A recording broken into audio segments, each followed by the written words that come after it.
In the heart of busy Kuala Lumpur,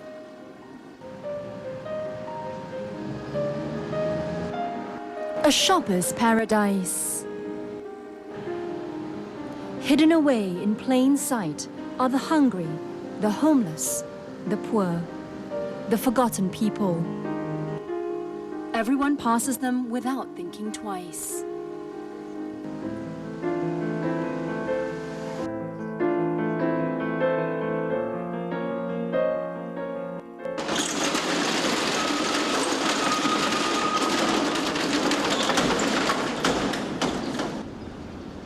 The Kechara Soup Kitchen is one of the few charity organizations running in Kuala Lumpur that feeds the poor.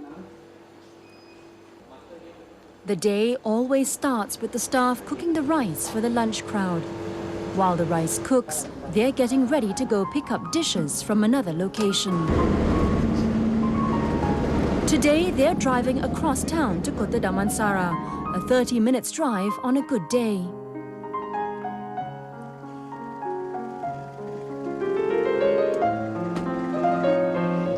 Meeting them there is Dato Ruby Khong, the president of Kechara Soup Kitchen, and her two children, Jean May and Clifford. They're here to meet Mr. Lee, who owns this vegetarian food stall. He helps out by cooking the dishes for a small fee. He always has a smile on his face when he meets other volunteers from Kechara and is glad that he can help out in any way.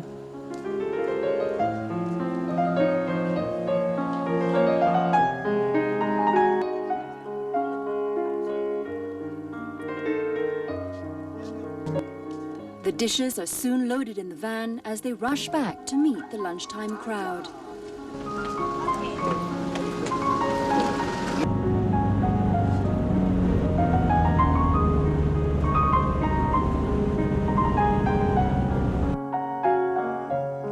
By the time they reach the soup kitchen, a line is already waiting for them. All of them are treated like customers as the volunteers aim to serve them well. Each one of them has a story about why they're here, whether it's urban poverty, being thrown out by their families, or substance abuse. For the volunteers here, they feed everyone who is hungry. For Ruby, doing charity work wasn't always what she wanted to do with her life, but a spiritual awakening changed everything. Kechara Soup Kitchen was inspired by my spiritual guide, His Eminence Tsemtulku Youtube, who himself experienced life as a homeless during his teenage years when he was growing up in America. So in year 2006, he asked a group of us to start off a soup kitchen here. We were very reluctant because he said that it would be better that if we spend our Saturday nights in a more meaningful way to benefit others than to spend it in dining or clubbing, things like that. So we did that first week, second week, and it just evolved to who we are today. The first few years were hard as they had no experience dealing with the homeless. But they stuck on, and soon more volunteers came in to help grow the organization.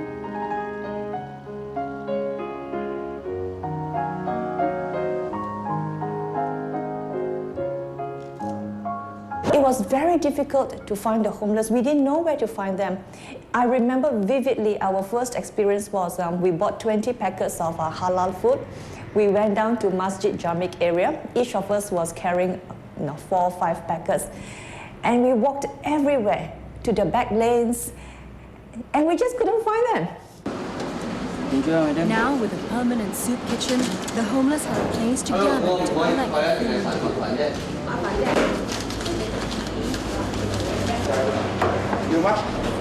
Occasionally, she ropes in her family to help, and they all understand her passion. After a while, there are just so many people who depended on you every weekend. And there was just no way of turning back except to carry on this journey.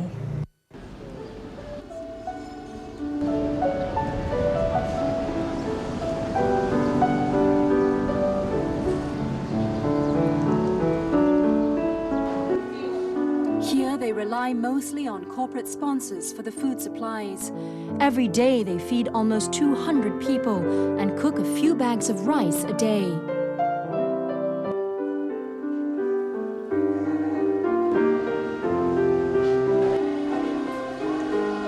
Once the lunch crowd finishes at the shop, the volunteers load the van and prepare to make a short trip to Kampong Bellamy.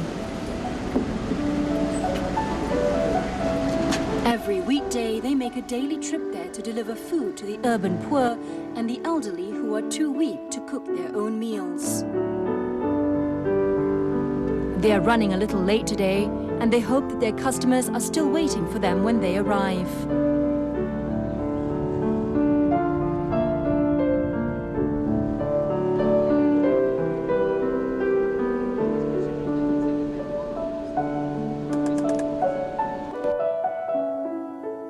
After the break, what inspires the volunteers to dedicate their lives to helping the hungry?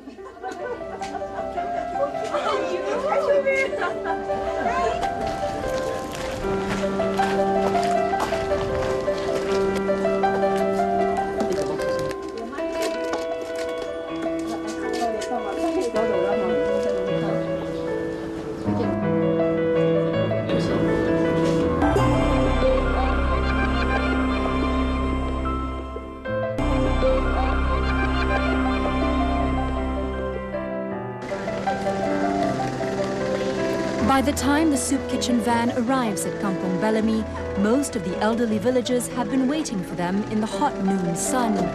But all of them have a smile on their face seeing Ruby and the volunteers. Today they have something extra, as they're also giving out mooncakes a company has donated. Just a little something to put a smile on their faces.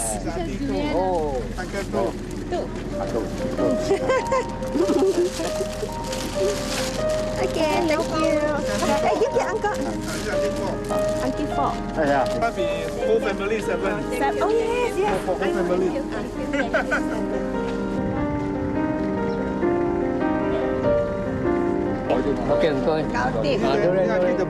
Once the crowd clears, the volunteers prepare to go from door to door to give out food to those that are too weak to meet them.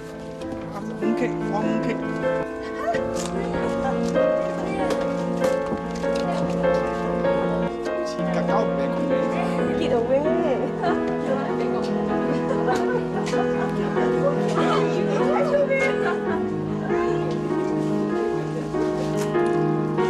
Two of Ruby's daughters, Jean Ai and Jean May, are already working full-time at the Kechara organization doing charity work.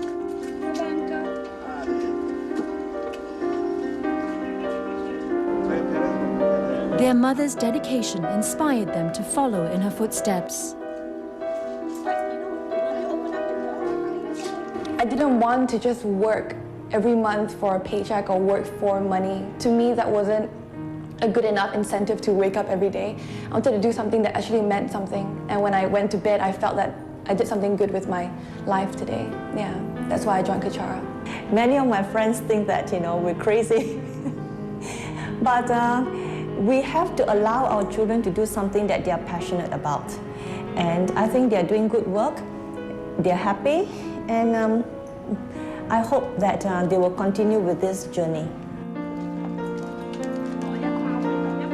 Coming from a comfortable background has allowed this family to pursue their dreams of helping people. However, for Ruby's son, Clifford, he has dreams of being a pilot.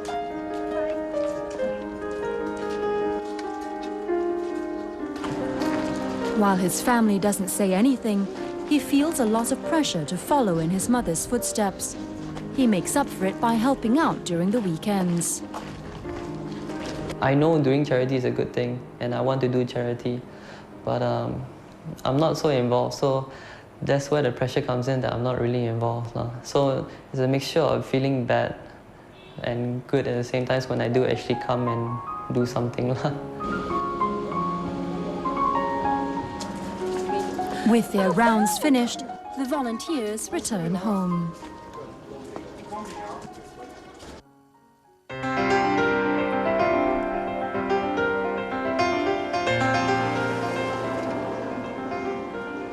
There is a hive of activity going on in front of the soup kitchen. It's the biggest day of the week for the volunteers as they prepare to visit a few locations around Kuala Lumpur. There are 10 routes they have to make tonight, and the number of food packets to be given out are written on each card. The rounds are done at night as it's the only time the homeless return to the same location. Besides helping the hungry, the soup kitchen also serves as a meeting point for people who want to do more meaningful activities on a Saturday night. Every one of us have the capacity to be compassionate, right? It's just that we get too distracted in our daily lives, too distracted with our work, too distracted with our family and all this. Sometimes we are not in touch with that compassionate self. In that one brief moment of time, we are able to draw them to come and share this activity and serve society's needy. Kwok Wai also finds the time to help out here even though he holds a full-time job. He feels the sacrifice he's made is worth it. All the excuses tend to fade away slowly, that, I can't find time, The balance sort of there's a natural equilibrium to it. After a while you do it, right, everything seems to fall in place, right? So I guess I don't know what you want to call it, whether it's something spiritual or anything like that. If you do something good and, things tend to be smoother for you. I mean, I do have that belief for myself that when I do something that is selfless, I think this is how the karma gets back to me. By 10 p.m., they're ready to go.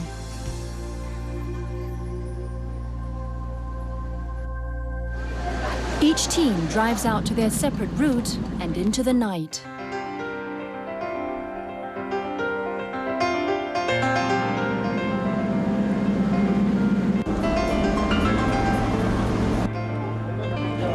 When you go to these places, you will shock. There are people, so many people, homeless.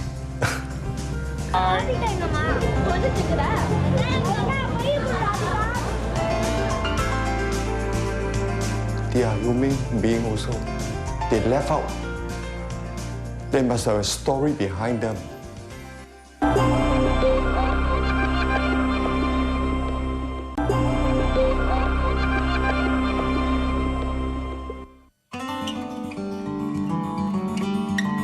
At the first location, there is already a line of people waiting for the volunteers. Most of them are regulars and know what to do. The women and men form separate lines while the volunteers unload the food.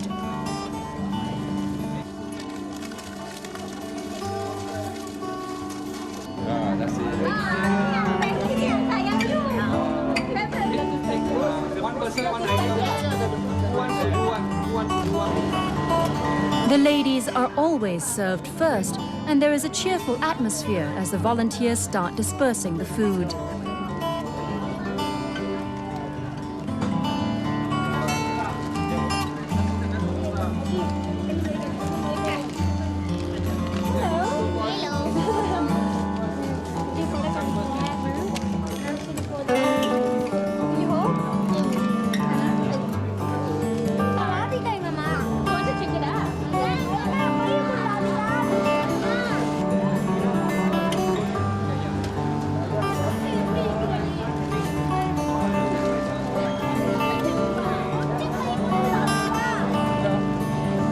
Besides food, the volunteers are also giving out second-hand clothes they have collected.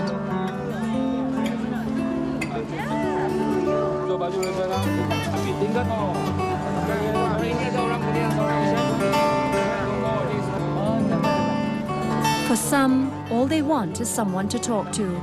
And Kwok Wai is always an approachable person as he lends his ears their troubles. Some need a job, a place to stay, or medical attention, and Kwok Wai tries to help when he can.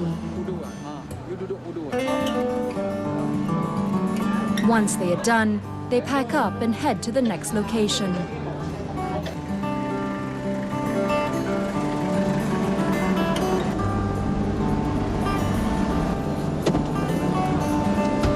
Before dedicating her life to charity work, Ruby enjoyed the life of a socialite, with evenings spent dining, shopping, and out with friends.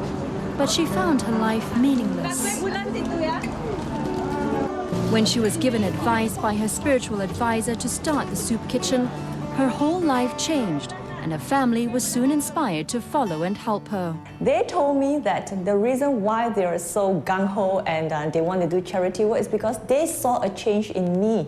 Most people didn't see was the amount of hard work, the amount of energy, the amount of time, and the amount of personal investment that she had to put into making Kechara grow, into making Kechara Soup Kitchen grow. A lot of people didn't see that, and I think that for the people closest to her that saw that, we respect her a lot because we saw how much she put into Kechara Soup Kitchen to make it grow. For first-time volunteers, seeing how the homeless live is an eye-opening experience. 19-year-old Wan Hong is just one of the many new volunteers who has been spending his Saturdays making his charity rounds. At night when I go back home and slept, there was aircon, I had a blanket, and I was thinking about them because some of them, they were really sleeping with cockroaches around, rats around, right behind the public toilet. So that night I had contemplated while in the comfort of my home, how are they surviving?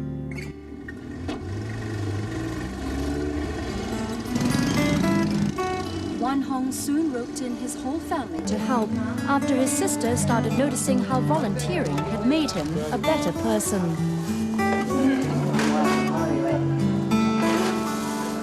I think he has become more compassionate, more kind. It's hard to really explain the changes, but when you see him, it's like, oh, there's something different about him. The attitude, the way he treats people, it's a bit different. When Wan Hong finally convinced his father to come along, it was a shocking experience for him to see so many homeless people in the city he grew up. You go to these places, you will shock. There are people, so many people, homeless. Seeing them firsthand changed Eric's perception of the homeless. After this round, we found out they are human beings also. They left out. There must have a story behind them. So we don't want to find out what story, but they are human beings as well.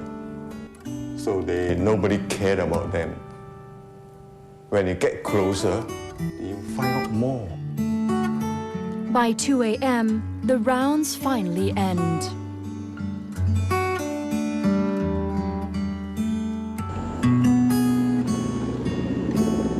Some of the homeless do get off the streets. One of them is Gilbert Lim, and he now works at Crockwise Company as a guard. Having a job has given Gilbert a renewed purpose in life. Those days, I never think of tomorrow, you see? So I always take it, what is there, but now when I started here, I think there's some extras in cash where I can plan out something. Balance more forward, in, out, like that.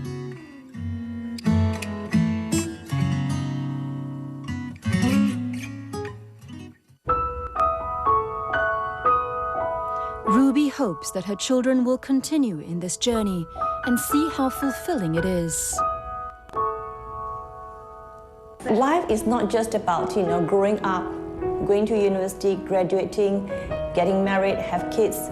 All that, yes, I mean, you can do all that. But I think we are, as human beings, we are much more capable than to just do that. When we talk about, getting married, having kids, and taking care of kids, I mean, if you look at it from another point of view, even animals do that. So, human with, even more developed capacity, I think we should be able to do even much more. As for Ruby, she already has plans to expand the soup kitchen to other countries, and hopes that serving the forgotten will have a place in everyone's heart.